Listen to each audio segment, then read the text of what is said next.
ते श्लोकी धर्मादेश यदा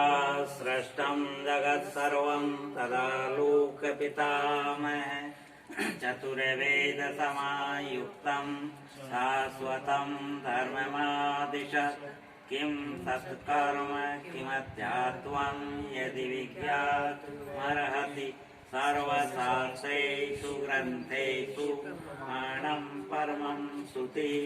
अस्पष्टं च कदाचित् स्पष्टं तत्त्वज्ञानविवेचनम् अन्यत्र लभ्यते किन्तु प्रमाणं परमं श्रुति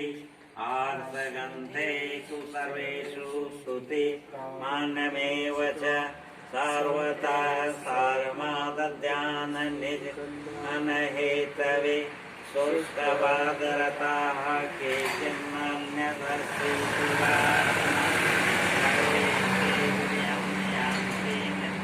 कलकारिण नासिका वेदनिन्दकाः पाखण्डा वेददूषकाः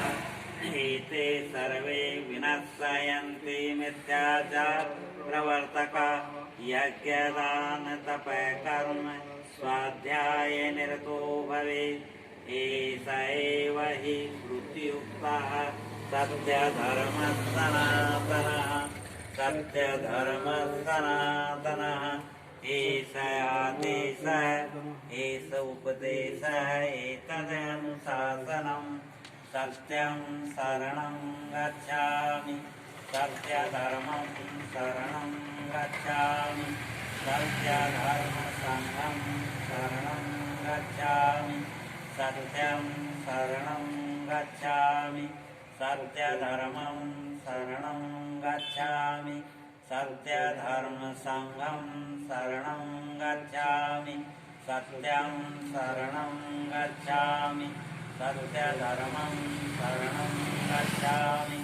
सत्यधर्मसङ्घं शरणं गच्छामि।